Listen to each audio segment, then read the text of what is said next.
السلام اللہ علیکم ورحمۃ وبرکاتہ۔ الحمد للہ رب العالمین والصلاة والسلام علی اشرف الانبیاء والمرسلین نبینا محمد وعلی آلہ واصحابہ اجمعین، اما بعد۔ معزز حاضرین، دنیا میں نعمت جو بھی ہوتی ہے اس کو اللہ کی طرف منسوب کرنا چاہیے۔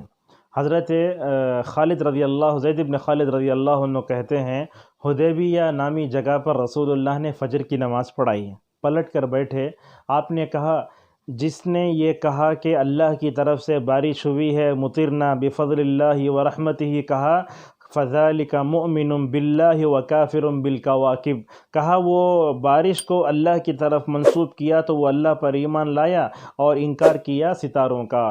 لیکن جس نے کہا کہ مطرنا بنوع کذا، کہ فلاں ستارے کی وجہ سے بارش ہوئی ہے، تو بارش کو کیا کیا ستاروں کی طرف منسوب کیا، تو آپ نے کہا ذالک، اس نے اللہ تعالیٰ کا انکار کیا اور وہ ایمان لے آیا کس پر؟ ستاروں پر۔ تو اس حدیث کو محمد ابن عبد الوہاب رحمۃ اللہ علیہ نے کتاب التوحید میں ذکر کر کے یہ بتایا ہے کہ نعمت کو اللہ کی طرف منسوب کرنا چاہیے۔ لہذا یہ گرما آتا ہے، سرما آتا ہے، تو عموماً یہ بھی جو ہے اس کا خالق اللہ تبارک و تعالی، جیسے کہا اللہ خالق کل شیء۔ لیکن معاشرے میں کچھ لوگ ہم دیکھتے ہیں، کہتے ہیں دیوالی آتی ہے بارش ہوتی ہے، گنیش کی عید آتی ہے تو بارش آتی ہے۔ نہیں، کیا ہوتا ہے، ان کی جو باطل تہوار کی عید ہے وہ اصل میں اس موسم میں آتی ہے۔ لہذا مسلمانوں کو ایسے جملوں سے مکمل طور پر دور رہنا چاہیے۔ معزز حاضرین، اس ویڈیو میں آپ کے سامنے ایک بہت بات اہم بتانا چاہتے ہیں، وہ کیا ہیں؟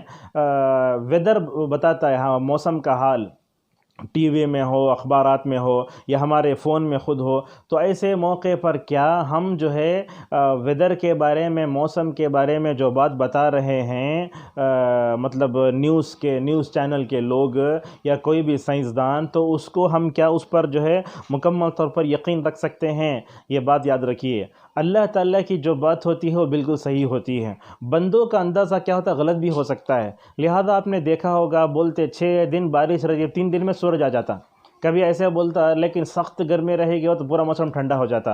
تو یہ موسموں کو بدلنے والا اللہ تبارک و تعالیٰ، جیسا کہ فرمایا انا اقلب اللیل والنہار، میں ہی دن اور رات کو جو ہے پھیرتا رہتا ہوں، اور میں ہی جو ہے زمانے کا جو ہے رب ہوں۔ لہذا وہ پھیرتا رہتا ہے، موسموں میں تبدیلی کرتے رہتا ہے اللہ تبارک و تعالیٰ۔ تو موسم کا حال جو بتایا جاتا ہے انسانوں کی طرف سے، محکمہ موسمیات کی طرف سے، ایسے موقع پر ہمیں 2 باتوں کا خیال رکھنا چاہیے۔ علی حلبی رحمہ اللہ یہی کہتے ہیں، کیا کہتے ہیں؟ بارش ہوگی بلکہ بولتے لوگ، لیکن کیا کہنا ہم؟ بارش ہوگی ان کے کہنے کی وجہ سے نہیں، بلکہ ان کی بات کو ہم مشیت الہی سے جوڑ کر بتائیں گے۔ اللہ تعالیٰ اگر چاہا تو بارش ہوگی، جیسا کہ امام طحاوی رحمہ اللہ کہتے ہیں، کل شیء یجری بمشیئتہ و ارادتہ، کہا کائنات میں ہر چیز کیا ہوتی ہے؟ اسی کے ارادے سے اور اسی کی مشیت سے مکمل طور پر ہوتی ہے۔ لہذا یہ جو بات بتائی جا رہی ہے پیشن گوئی کی، اس کو مشیت الہی سے جوڑ کر ہم جو ہے مکمل طور پر سمجھیں۔